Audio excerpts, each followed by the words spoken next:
بسم اللہ الرحمن الرحیم۔ اسماء اشارات بیان کرتے ہیں۔ اسماء اشارہ وہ اسماء ہوتے ہیں جن کے ذریعے اشارہ کیا جائے، اور مشار الیہ وہ ہوتا ہے جس کی طرف اشارہ کیا جائے۔ جیسے ھذا البیت، اس میں ھذا اس میں اشارہ ہے اور البیت مشار الیہ ہے، تو ھذا کے ذریعے بیت کی طرف اشارہ کیا گیا۔ اسماء اشارات یہ ہیں: ذا وہ ایک مرد، زان زین وہ دو مرد۔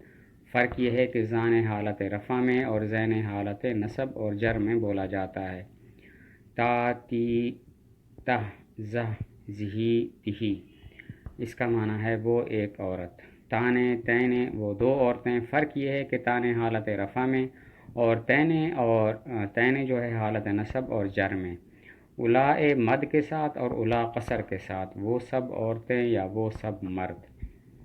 تو یہ اسماء اشارہ ہیں جن کے ذریعے اشارہ کیا جاتا ہے۔ ذا وہ ایک مرد، زان زین وہ دو مرد۔ فرق یہ ہے کہ زان حالت رفع میں اور زین حالت نصب اور جر میں بولا جاتا ہے۔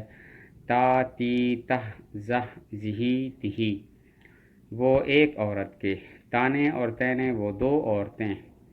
فرق یہ ہے کہ تانے حالت رفع میں اور تینے حالت نصب اور جر میں بولا جاتا ہے۔ اولائے مد کے ساتھ اور اولا قصر کے ساتھ، یعنی مد والا الف نہیں ہوتا۔ ان دونوں کا معنی ہے وہ سب مرد یا وہ سب عورتیں۔ نمبر 3، اسماء موصولہ۔ اسماء موصولہ وہ اسماء ہوتے ہیں جو جملے کا پورا جز بغیر صلہ کے نہیں بنتے، ان کے بعد جو کچھ ہوتا ہے وہ صلہ کہلاتا ہے۔ جیسے جاء الذی ضربک، اس میں الذی اسم موصول ہے، ضربک اسم اس کا صلہ ہے، تو یہ الذی جملے کا پورا جز تب بنے گا جب ضربک صلہ اس کے ساتھ ملائیں گے۔ اسماء موصولہ وہ اسماء ہوتے ہیں جو جملے کا پورا جز بغیر صلہ کے نہیں بنتے۔ جیسے جاء الذی ضربک، آیا میرے پاس وہ جس نے تمہیں مارا، تو الذی اسم موصول ہے، یہ جملے کا پورا جز تب بنے گا جب ضربہ کو اس کے ساتھ ملائیں گے۔ اسماء موصولہ یہ ہیں: الذی وہ ایک مرد، اللذان اللذین وہ دو مرد۔ فرق یہ ہے کہ اللذان حالت رفع میں، اللذین حالت نصب اور جر میں بولا جاتا ہے۔ اللذین وہ سب مرد۔ اللتی وہ ایک عورت کے۔ اللتان اللتین وہ دو عورتیں کے۔ تو فرق یہ ہوا کہ اللتان حالت رفع میں، اللتین حالت نصب اور جر میں بولا جاتا ہے۔ اللاتی اللواتی وہ سب عورتیں کے۔ ما من وہ، ما غیر ذوی العقول کے لیے اور من عام طور پر ذوی العقول کے لیے آتا ہے۔ ایون اور ایتن یہ مضاف ہوتے ہیں، اس کا معنی بھی وہ جو کہ ہوتا ہے۔ اور ایک وہ الف لام ہوتا ہے جو اسم فاعل اسم مفعول کے شروع میں ہوتا ہے، وہ بھی الذی کے معنی میں ہوتا ہے۔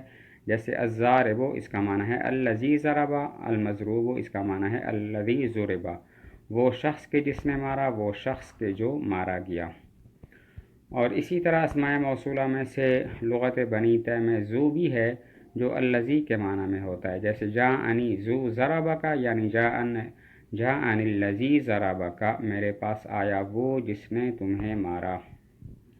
اور ایک فائدہ بیان کیا کہ ایون اور ایتن معرب ہوتے ہیں۔ اسماء موصولہ وہ اسماء ہوتے ہیں جو جملہ کا پورا جز بغیر صلہ کے نہیں بنتے۔ جیسے جاء الذی ضربک، اس میں الذی اسم موصول ہے جو ضربک کے بغیر جملے کا پورا جز نہیں بنتا۔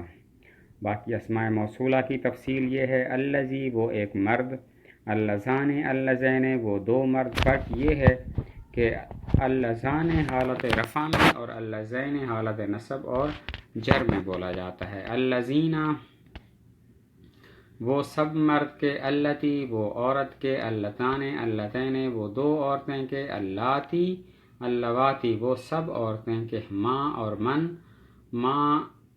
اور من یعنی وہ جو کہ۔ فرق یہ ہے کہ ما غیر ذوی العقول کے لیے اور من ذوی العقول کے لیے آتا ہے۔ ایون اور ایتن یہ بھی اسم موصول ہیں بمعنی وہ جو کہ، ان میں سے جو کہ۔ الف لام جو اسم فاعل اسم مفعول میں ہوتا ہے وہ بھی الذی کے معنی میں ہوتا ہے۔ جیسے الضارب، اس کا معنی ہے الذی ضرب، المضروب اس کا معنی ہے الذی ضرب۔ اور لغت بنی طے میں ذو بھی الذی کے معنی میں ہوتا ہے۔ جیسے جاءنی ذو ضربک، یعنی جاءنی الذی ضربک، آیا میرے پاس وہ جس نے تمہیں مارا۔ اور ایک قاعدہ بیان کیا کہ ایٌ اور ایتن بھی معرب ہوتے ہیں۔ نمبر 4 اسماء افعال ہیں۔ اسماء افعال دو قسم پر ہیں۔ نمبر 1 اسماء افعال یعنی وہ اسماء جو فعل کے معنی میں ہوتے ہیں، ہوتے اسم ہیں لیکن فعل کے معنی میں ہوتے ہیں۔ اس کی دو قسمیں ہیں، نمبر 1 بمعنی امر حاضر اور نمبر 2 بمعنی فعل ماضی۔ بمعنی امر حاضر کی مثالیں یہ ہیں، رویدہ، بلہا، حی، ہل، ہلما۔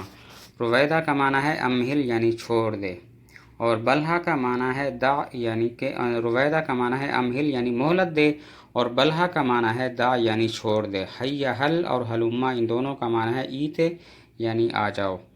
اور وہ اسماء افعال جو فعل ماضی کے معنی میں ہوتے ہیں، ان کی دو مثالیں ہیں، ہیہاتا اور شتانہ۔ ہیہاتا کا معنی بعدا، وہ دور ہوا، اور شتانہ کا معنی افترقہ، وہ جدا ہوا۔ نمبر 4 اسماء افعال وہ اسماء جو فعل کے معنی میں ہوتے ہیں، دو قسم پر ہیں، نمبر 1 بمعنی امر حاضر، نمبر 2 بمعنی فعل ماضی۔ بمعنی امر حاضر کی 4 مثالیں، رویدہ، بلہا، حی، ہل، ہلما۔ رویدہ کا معنی ہے امہل یعنی مہلت دے، بلہا کا معنی ہے دع یعنی چھوڑ دے، حی، ہل اور ہلما کا معنی ہے ایت یعنی آؤ۔ اور جو فعل ماضی کے معنی میں ہوتے ہیں اس کی دو مثالیں ہیں، ہیہاتا، شتانہ۔ ہیہاتا بمعنی بعدا، وہ دور ہوا، اور شتانہ کا معنی ہے افترقہ، وہ جدا ہوا۔ نمبر 5 اسماء اصوات وہ اسماء ہیں جن کے ذریعے آوازوں کو نقل کیا جائے یا چوپائیوں کو آواز دی جائے۔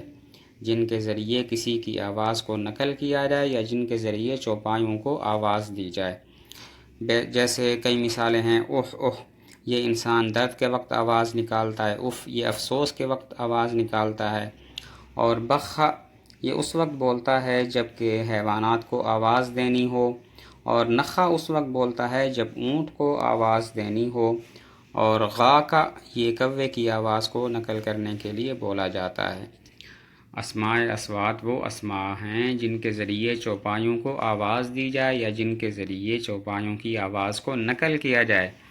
مثلاً اح اح انسان درد کے وقت بولتا ہے، آواز کو نقل کریں تو درد کے وقت بولتا ہے، اور اف انسان افسوس کے وقت بولتا ہے، بخا اس وقت نکالتا ہے آواز جب حیوانات کو آواز دینی ہو، نخا جب اونٹ کو آواز دینی ہو یا اونٹ کو بٹھانا ہو، غا کا یہ کوے کی آواز ہے۔